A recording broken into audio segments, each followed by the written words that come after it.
Union బడ్జెట్లో తెలంగాణకు జరిగిన అన్యాయం పైన తెలంగాణ యువజన కాంగ్రెస్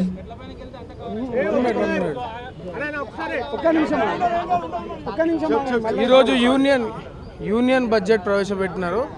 దాంట్లో తెలంగాణకు జరిగిన అన్యాయం పైన ఈరోజు తెలంగాణ యువజన కాంగ్రెస్ ఆధ్వర్యంలో ప్రొటెస్ట్ చేయడం జరుగుతుంది. అసలు 2014 నుంచి కానీ మోడీ గారు చెప్పిన ఏ ఒక్క ప్రాజెక్ట్ కానీ నిధులు ఇవ్వలేదు తెలంగాణకు.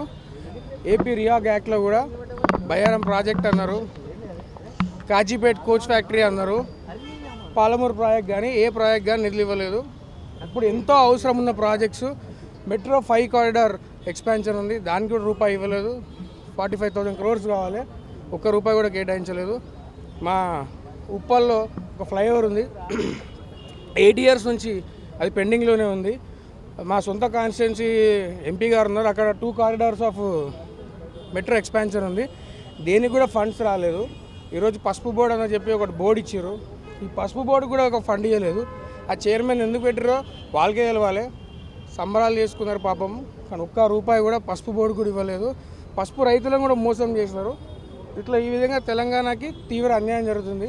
హైయెస్ట్ ట్యాక్స్ పేయర్ తెలంగాణ, మనం చాలా డబ్బులు ఇస్తున్నాం కేంద్రానికి. కేవలం బీజేపీ ఎక్కడైతే రూలింగ్ స్టేట్స్లో ఉందో వాళ్ళకే డబ్బులు ఇస్తున్నారు గత 10 సంవత్సరాల నుంచి. మనకు తీవ్ర అన్యాయం జరుగుతుంది, ఒక్క రూపాయి కూడా కేటాయించలేదు. గుండుసున్నా అసలు 8 మంది ఎంపీలు ఉన్నారు, అసలు వీళ్ళు ఏం చేస్తున్నట్టు?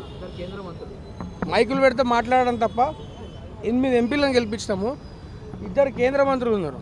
కేంద్ర మంత్రులు ఏం చేస్తున్నట్టు? కేంద్ర మంత్రులకు కానీ ఎంపీలకు కానీ ఇదే హెచ్చరిస్తున్నాము. మీరు కనుక బడ్జెట్పై స్పందించకపోగా తెలంగాణకు నిధులు తేకపోతే మీరు దానికోసం పోరాడకపోతే నెక్స్ట్ యూత్ కాంగ్రెస్ కార్యాచరణ ఎట్లా ఉంటుందంటే, మేము ఖచ్చితంగా మిమ్మల్ని తెలంగాణ తిరగనియం, ప్రతి ఎంపీ ఇంటిని ముట్టడిస్తాం. మీకు తెలంగాణలో తిరిగే హక్కు లేదు, తెలంగాణ గురించి మాట్లాడే హక్కు లేదు. మీరు ఒక్క రూపాయి లేదు, కేవలం మాకు ఇచ్చింది గాడిది గుండు సున్నా మాత్రమే. యూత్ కాంగ్రెస్